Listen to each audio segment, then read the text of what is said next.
Yo, yo, yo! What's up, everybody? Today, we're diving deep into the heart of Africa, talking about Idi Amin, dictator, brutal, all that jazz. Stories have different sides, different perspectives. Amin's regime had some seriously messed up stuff, but there's another side. Initiatives and policies brought some good to Uganda. Acknowledging these doesn't erase the pain and suffering. Focusing only on the darkness misses the full picture. Understanding the full picture helps us learn from history. So buckle up because we're about to explore the complex legacy of Idi Amin.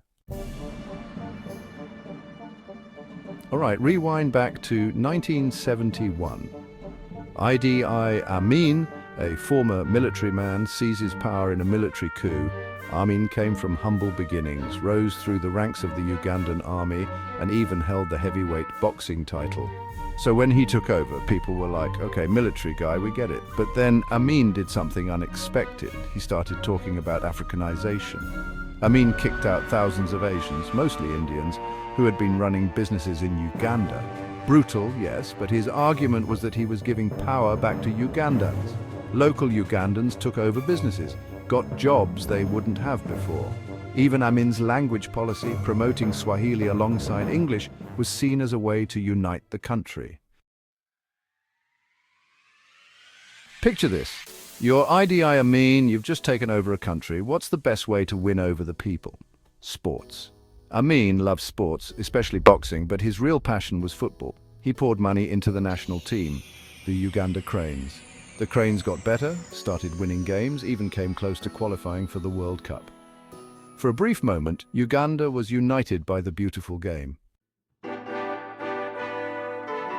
So we've talked about Amin's love for sports, his controversial economic policies, but what about things like healthcare and education? Well, believe it or not, Amin had some ideas there too. He launched these ambitious plans to improve healthcare in rural areas, building clinics, sending out mobile medical units. It wasn't perfect, far from it, but for people in remote villages who had never seen a doctor in their life, it was a big deal.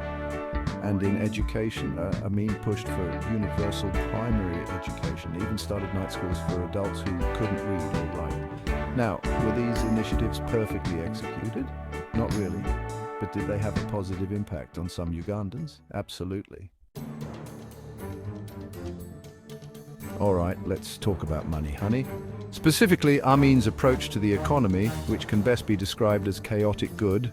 One minute he's nationalizing businesses, the next he's handing out price controls like candy. He implemented these really popular subsidies on essential goods like food and fuel, which made him a hero to the working class. People could suddenly afford basic necessities and they loved him for it. He also launched this whole land redistribution program, taking land from wealthy landowners, many of whom were expelled during the Asian exodus, and giving it to peasants. Now, on paper, this sounds great, right? Taking from the rich, giving to the poor, classic Robin Hood stuff. But Amin's economic policies were often poorly planned and implemented. The price controls led to shortages, the land redistribution disrupted agricultural production, and the expulsion of skilled workers created huge gaps in the economy. So, we've talked about Amin, the dictator, Amin, the sportsman, Amin, well, you get the picture, but did you know there was also Amin, the patron of the arts? Yeah, you heard that right. Under his rule, Uganda saw this flourishing of traditional music and dance. Amin organized huge folk festivals, sponsored dance competitions, and even expanded the state broadcasting service, giving a platform to local artists. He understood the power of culture, how it could bring people together, give them a sense of pride, especially after decades of colonial rule. Now, was this all just a clever way for Amin to distract from his human rights abuses? Maybe. But it's also important to acknowledge that these initiatives had a real impact on Uganda's cultural landscape. How do you sum up a man like Idi Amin? Was he a brutal dictator? Absolutely, but he was also a complex figure.